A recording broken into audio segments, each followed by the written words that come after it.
আসসালামু আলাইকুম। আমি মোহাম্মদ শাহ আলম। আপনাদের মাঝে আরেকটা নতুন ব্লগ ভিডিও নিয়ে আসলাম। তো বুঝতে পারছেন আজকের ভিডিওটা হচ্ছে গরুর পেটের গ্যাস। তো অতিরিক্ত গ্যাস হয়ে গেলে গ্যাস কিভাবে বের করতে হয় এই টপিকস নিয়ে আজকে আপনাদের মাঝে আলোচনা করব। আশা করি ভিডিওটা না টেনে পুরোটাই দেখতে থাকবেন ধৈর্য সহকারে।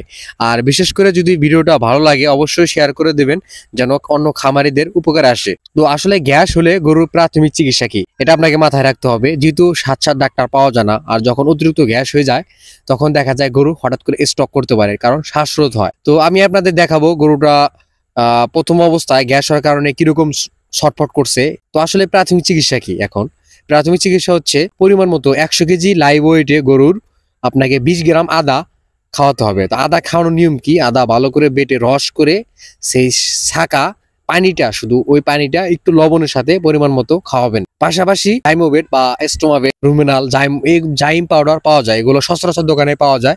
এই পাউডারটা আপনি হালকা কুসুম গরম পানিতে খাওয়াবেন। প্রাথমিক এগুলো খাওয়াবেন, আপনার গরু অন্তত মৃত্যুর হাত থেকে রক্ষা পাবেন। এই যে স্ক্রিনে যে গরুটা দেখতে পাচ্ছেন কত পরিমাণ গ্যাস হয়েছে দেখেন। তো এই জায়গাটা গরুটা এখানে খুব খারাপ পজিশনে ছিল, এখানে গ্যাস বের করা সম্ভব না, আমি উপরে নিয়ে আসলাম। তো এই যে দেখেন গরুটা অতিরিক্ত গ্যাসের কারণে কিরকম করতেছে। তো আসলে যখন অতিরিক্ত গ্যাস হয়ে যায় ওষুধ খাওয়ানোর পরে যে ধীরে ধীরে গ্যাস কমে যাবে, এই অপেক্ষায় থাকা যাবে না। যদি এই অপেক্ষায় থাকেন তাহলে আপনার ভুল ধারণা, আপনার গরুটি দুর্ঘটনা ঘটতে পারে। তো সেজন্য আমরা দ্রুত এই গ্যাসটা বের করার জন্য পাইপের সাহায্যে গ্যাস বের করব।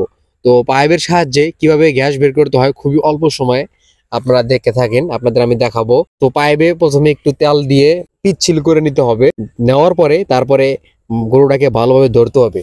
কয়েকজন ধরবে, তারপর আমি আলতো ভাবে মুখ দিয়ে পাইপ ঢুকাতে হবে। ঢুকালে পাইপটা প্রায় 3 ফিট পরিমাণ পাইপ ঢুকাতে হবে। তারপরে আপনার দুই প্যাডে হালকা চাপ দিলে বাতাস বা প্যাডের যে গ্যাস আছে বাহ্যিক গ্যাসটা বের হয়ে যাবে। আর আরেকটা বিশেষ কথা হচ্ছে গ্যাস অনেক প্রকার আছে। অনেক আছে খাদ্য এলোমেলো খাওয়ানোর কারণে একটা গ্যাস, ওটাকে ফুড পয়জনিং বলা হয়, ওটা এক ধরনের গ্যাস। আর আমি যে গরুটা আজকে গ্যাস বের করতেছি এটার গ্যাসটা হচ্ছে অন্যরকম, বাহ্যিক গ্যাস। মানে হঠাৎ রুমেন ব্লোট হয়ে যায়, হয়তো অল্প কোনো ঘাস, যেগুলো ঘাস গরু হজম হয় না, এগুলো এরকম কিছু ঘাস আছে, হঠাৎ করে গ্যাস হয়ে যায় ঘাসটা খাওয়ার কারণে। তো এই গ্যাসগুলো পাইপ দিয়ে বের করা যায়, সব গ্যাস আবার পাইপ দিয়ে বের করা যায় না। তো আশা করি আপনারা বুঝতে পারছেন।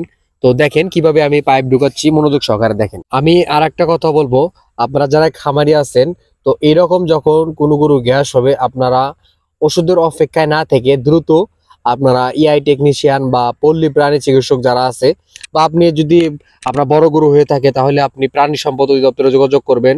আমাদের ইউলো স্যার যারা আছে তাদের যারা এভাবে গ্যাস বের করে নেবেন, আশা করি আপনার বড় কোনো দুর্ঘটনার হাত থেকে রক্ষা পাবে। তো এটা আসলে ধৈর্যর বিষয় না, এটা হচ্ছে দ্রুত চিকিৎসার ব্যাপার।